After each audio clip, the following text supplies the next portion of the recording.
few years ago, I decided that no matter what I was doing for a paycheck and people asked me, I was going to say I'm a writer. Not because I was trying to speak it into existence or wanted the universe to know that I was serious about this writing thing. I just wanted to hear me say those words, I'm a writer. What I wasn't prepared for were the follow-up questions people ask you when you tell them that you write. I say, I'm a writer, and they would say, well, have you written anything that I would know? Evidently, no. Well, what do you write about then? All sorts of stuff. I prefer poetry, poems. People still write poems, like love poems to girls and crap. Some days I write love poems and some days I write crap. And you can make a living doing that? No, you can't really make a living doing that. But you can stay alive doing that. See, I found most days the only way to face the day is when I put pen to paper. That's why I write.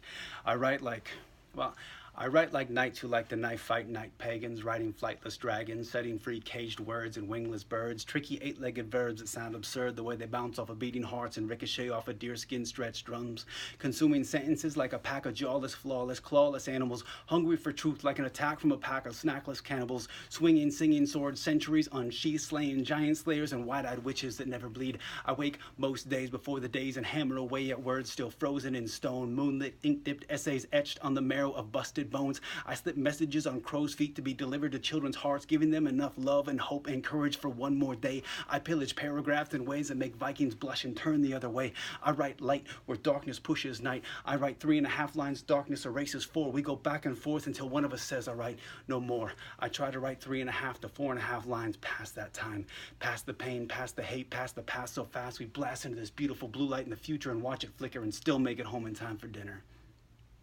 The dangerous days are the days when I forget that the enemy of all art, life, and love are liars. Trying to use that same creativity against us. We can't listen to them. We can't hear that. We have to keep pushing deep inside of caves and caverns and searching out timeless lines and endless verses, hidden like the last piece of gum inside the bottom of women's purses and inside of places just as dangerous to rummage through uninvited. All I really do is I rearrange a bunch of words on a piece of paper. I prefer poetry because when I tend to her like an honest lover, she always returns the favor. Years ago, I thought I was too messed up in here to live out here, but I realized when I created from in here, when I worked with words, for some reason working with words works. And when I work with words, it's like I've been invited to this great big table where people all over the universe are doing the exact same thing they've been doing throughout history. Sitting there, wrestling, screaming demons, slightly amused by the muse and encouraging each other to sit a little bit longer inside that fire. That's why I chose to be a writer. And if that's you, if you write, it's an honor to sit at that table with you. God bless you. It's a true story.